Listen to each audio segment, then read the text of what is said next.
siniswerte sila. Wala akong sinasabing conspiracy ha. Sinasabi ko lang, sila ay siniswerte na dahil sa kanilang pag-delay sa impeachment ay naihabol o nakahabol yung Supreme Court decision ng dismissal. Diba? Kumbaga, lumalabas ngayon, ini-invoke na lang nila yung Supreme Court ruling. Hindi na sila yung dahilan ng pag-dismiss, kumbaga. Correct, no? At kunyari, yung simula, hindi. Gusto namin ituloy. Tapos ngayon biglang tumbling uli. No? Sa asais, sigurado ko, boboto yung mga 'yan, no? Para doon sa dismissal. Sasang-ayon sila sa Supreme Court.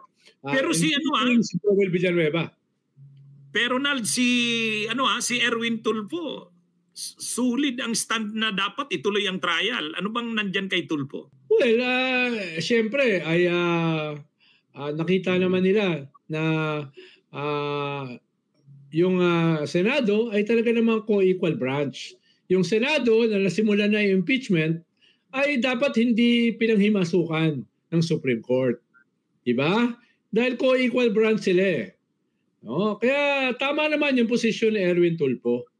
At gusto niya mag-assert ng independence. Ayaw niya na magmukha siyang pro-Duterte. No? Ayaw niya. Kaya tingin ko yun yung kanyang layunin dyan. Ngayon, hindi ko sigurado kung sa August 6 ay boboto siya sa pagpapatuloy ng impeachment.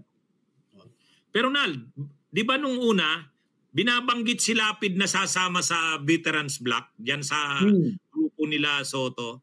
Ba't hindi natuloy? Lima na lang sila eh. Bakit? Baka naghabol din ng chairmanship ng mga committee. No? At saka ako na niya, last term na yata niya yan. Diba? After niyan ay tapos na yung kanyang two terms as senator. Kaya baka gusto niya na marami siyang benepisyo, marami siyang goodies dito sa kanyang natitirang 6 na taon. Pero Nal, bakit napaka-controversial ni Cheese bago yung election ng mga officers ng Senate?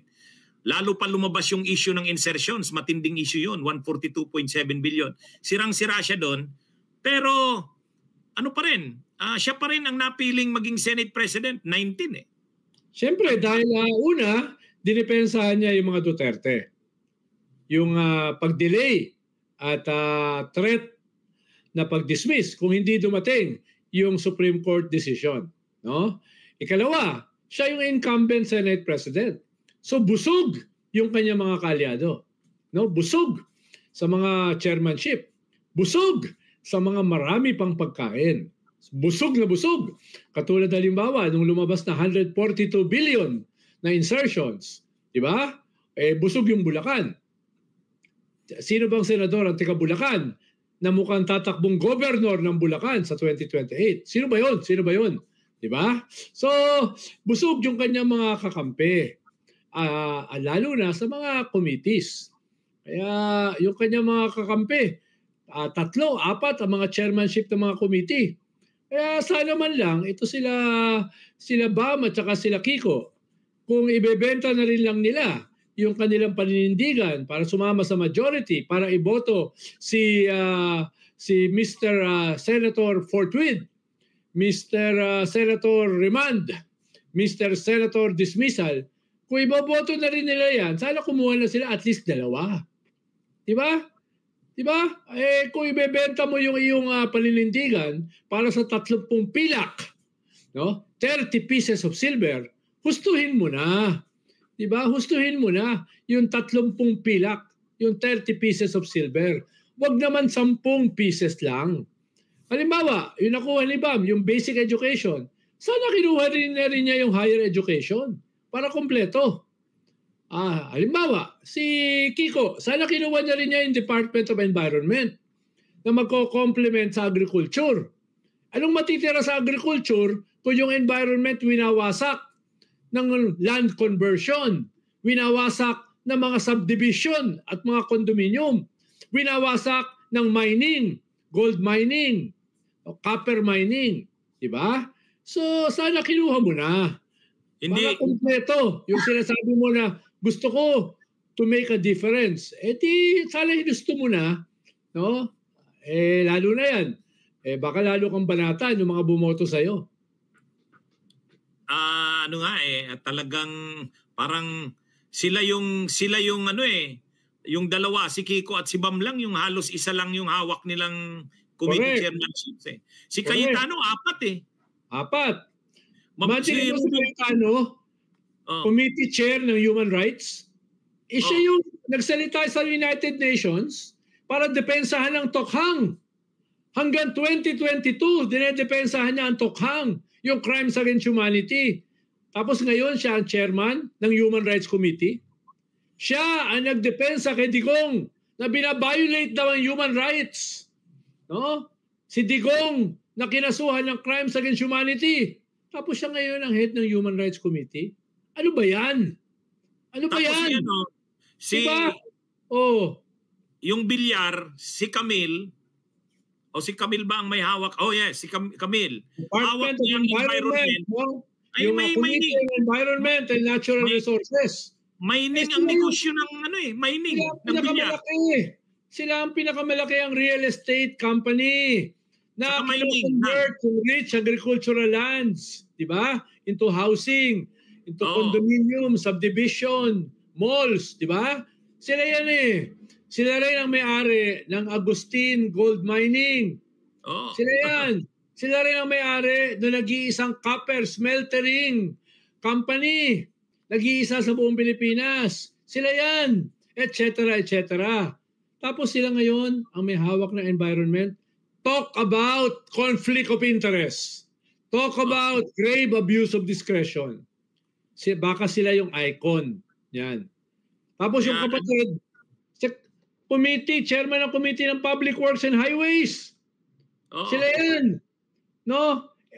Sila nga may hawak ng mga nung siya ay secretary ng DPWH. Diba? Saan pumupunta yung mga kalsada na pinapagawa niya?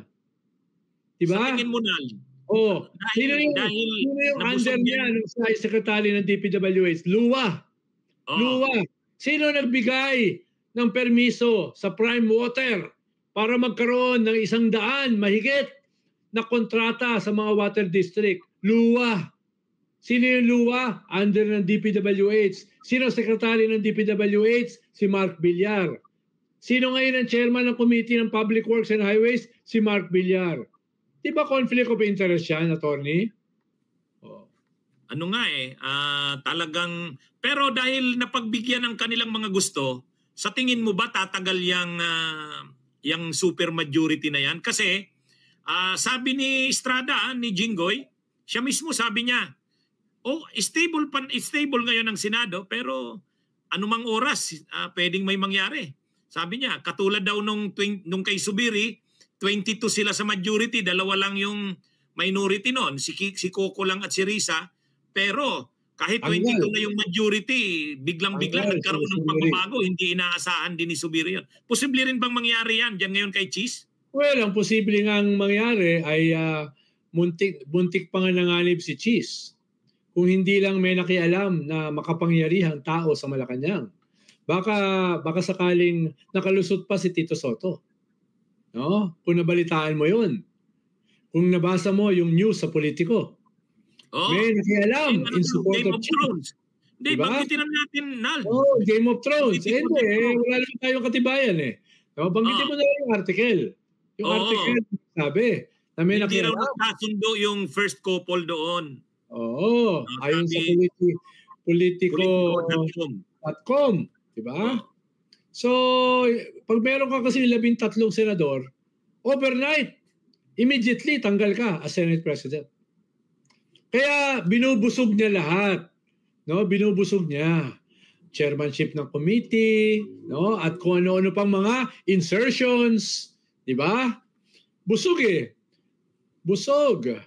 Pero ang problema kasi, attorney, pag sobra kang busog, no? Nasusuka ka rin. Susuka ka rin pag sobrang busog. Diba? You can only eat so much. Pero tingin mo dito sa kasi ganito, 'di ba sa speech ni PBBM, sa SONA, ang sabi niya, kailangan imbestigahan yung mga flood controls na yan, flood control projects na yan, infra, pinapasubmit niya sa DPWH yung mga ano. Kasunod niyan, isa pang iistriktuhan daw ngayon yung budget na, mag-iistrikto na daw. Talagang hindi na daw papayagan yung mga insertions na yan. Ngayon, nagbabanggaan nga yung mga statements ni Escudero sa ni Yusek Claire Castro. Sabi ni Escudero, hindi naman pwedeng hindi namin busisiin ang budget na prepare ng executive. Hindi naman kami rubber stamp lang. Hindi naman pwede kami ang may power of the purse. Sabi naman ni Yusek Claire Castro, huwag nyo ring abusuhin yung power of the purse nyo. Kapag ginawa nyo yan, ibibito ng presidente ang mga insertions nyo. Ano sa tingin mo? Seryoso ba itong mga palitan na ito ng ano? Ang masasabi ko lang dyan, good luck. No? Yun ang masasabi ko, good luck! Yung sinabi mo kasi na mahiya naman kayo. Ikaw ba, attorney, sa tagal mo sa politika, tingin mo itong mga to mahihiya? Ha? Tingin mo ito ay mga mahiyain? Itong mga politikang ito? Kung pipiliin sila sa kanilang kahihiyan o yung kanilang bilyon-bilyong mga insertions, anong pipiliin nila? Siyempre, yung bilyon-bilyon na insertions. Hindi naman kahihiyan. Diba? Tapos pinaimbestigahan, pinapa-audit sa DPWH. Sino ba nga kutsaba ng mga flood control na yan? Di ba DPWH? Parang pinapa-audit mo yung prime water sa luwa. Nakasama siya dun sa regulatory failure. Ngayon, papa-audit mo sa DPWH. Kasama naman ang DPWH sa nag-approve ng mga libo-libong flood control projects. So magtayo ka o ipasa mo sa COA yung pag-audit. Huwag sa DPWH. Huwag sa luwa. Walang mangyayari dyan. Halimbawa, nung nakaraang 2 SONA, anong sabi ni President Bongbong Marcos? Dudurugin ko ang mga kartel. Dudurugin ko ang mga hoarders at saka mga smugglers. May nakita ka ba na durog? May nakita ka ba nakasuhan? May nakita ka ba nakulong, attorney? Na mga kartel? 2 SONA yan, ha? Inulit-ulit niya. Dudurugin ko ang mga kartel, ang mga hoarders, at ang mga smugglers. Naku! Bunyog! Bunyog! Halikan na kasama ka! Bunyog! Kapag buklod ay may pag-asa, Luzon, Visayas, Mindanao, isa ang pananaw. Sa bagong Pilipinas ang bunyog isisigaw.